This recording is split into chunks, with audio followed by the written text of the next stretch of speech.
बादल फटना देखिए कितना खतरनाक होता है।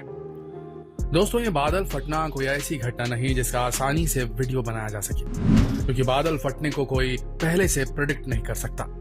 इसका पूर्वानुमान लगाया ही नहीं जा सकता।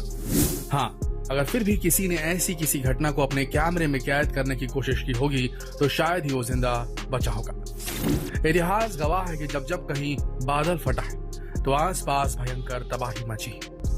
सैलाब अपने साथ सब कुछ बहा ले गया है, फिर चाहे मजबूत पहाड़ हो, घर हो, इंसान हो या फिर कोई गाड़ी।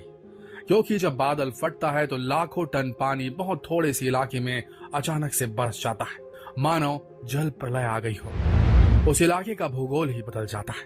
तो आज जानेंगे कि बादल फटना देखिए कैसा होता है।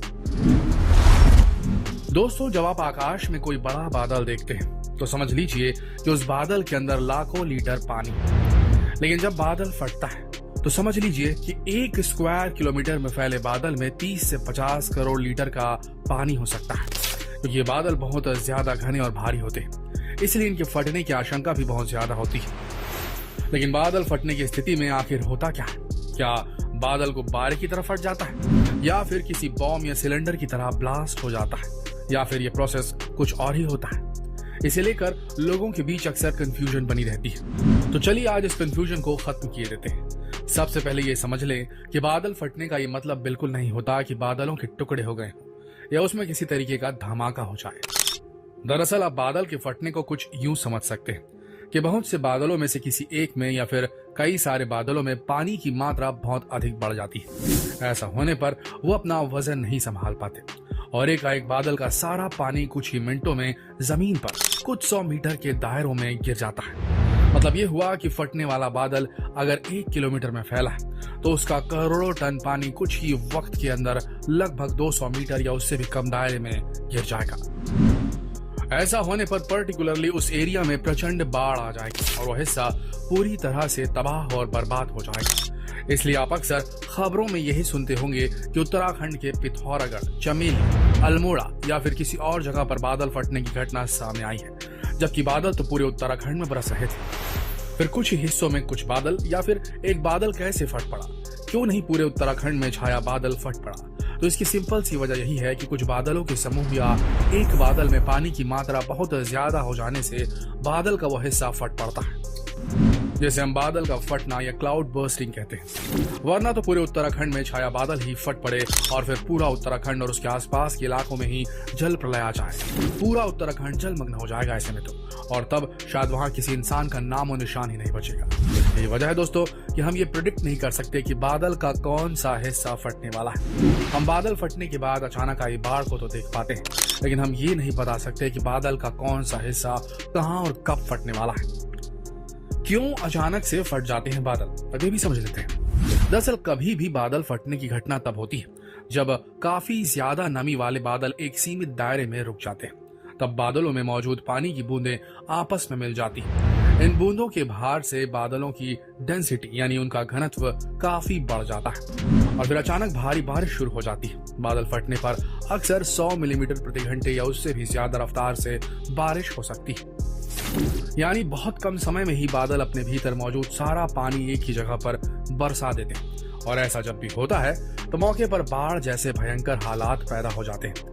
आसान भाषा में कहें तो बादल फटना बारिश का एक्सट्रीम रूप होता है। इसीलिए सही मायनों में बादल फटना बहुत कम समय में हुई मूसलाधार बारिश के लिए इस्तेमाल किया जाने वाला एक फ्रेज या एक मुहावरे जैसा है।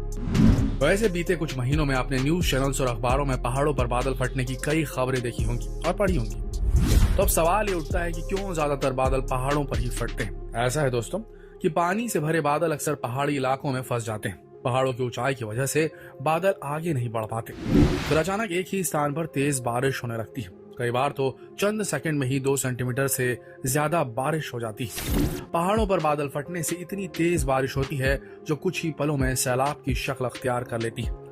ये तो आप सब जानते हैं और समझ सकते हैं कि पहाड़ों पर पानी रुकता नहीं, इसलिए बादलों से अचानक बरसा हुआ बहुत सारा पानी बहुत तेजी से नीचे की तरफ आने लग जाता है। ये नीचे आने वाला पानी अपने साथ मिट्टी, कीचड़ और पत्थरों के बड़े बड़े टुकड़े भी ले आता है। इसकी स्पीड इतनी तेज होती है कि सामने पड़ी हर चीज बर्बाद हो जाती है। वैसे आपको बता दें कि अमूमन धरती से 15 किलोमीटर या इससे कुछ कम ऊंचाई पर ही बादल फटते हैं। एक शब्द है ओरोग्राफिक लिफ्ट, जिसमें यह होता है कि हवा पहाड़ों से टकराकर ऊपर उठती है और ये हवा जैसे जैसे ऊपर उठती है कम एटमॉस्फेरिक प्रेशर के कारण ठंडी होती जाती है। और क्लाउड बर्स्टिंग में यानी कि बादल फटने में भी यही होता है। हवाएं ओरोग्राफिक प्रेशर के कारण ऊपर उठती हैं और बादलों का रूप ले लेती हैं।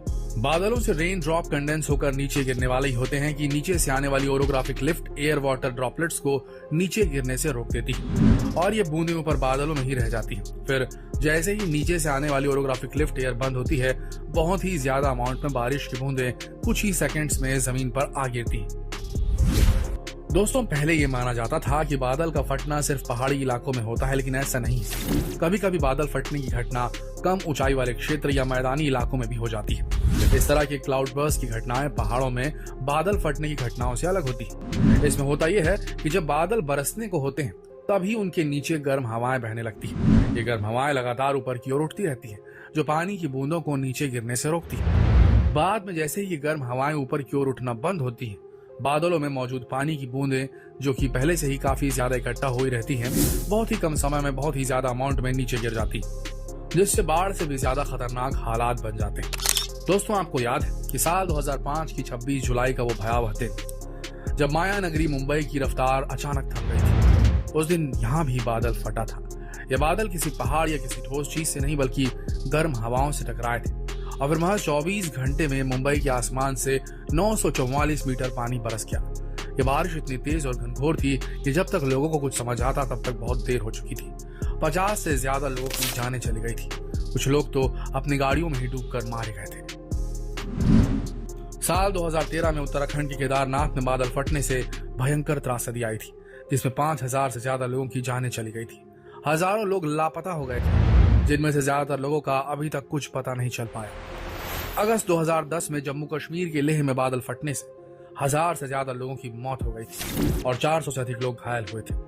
लद्दाख के कई गांव उजड़ गए थे और करीब 9000 से ज्यादा लोग प्रभावित हुए थे। साल 1998 के अगस्त महीने में कुमाऊं जिले के काली घाटी में बादल फटा था। इस प्राकृतिक आपदा में करीब 250 लोगों की मौत हो गई थी। इनमें से कैलाश मानसरोवर की यात्रा करने वाले करीब 60 लोग भी शामिल थे। दोस्तों, उम्मीद है कि इस वीडियो के जरिए आपको बादल फटने और उससे जुड़े अपने सभी सवालों के जवाब मिल गए होंगे। तो इस बेहद महत्वपूर्ण और जानकारीप्रद वीडियो को जितना हो सके शेयर करें, फेसबुक पर, व्हाट्सएप पर, यूट्यूब पर। कल फिर मिलेंगे एक और दिलचस्प वीडियो में। तब तक के लिए आप सबका इस वीडियो के अंत तक बने रहने के लिए दिल से धन्यवाद।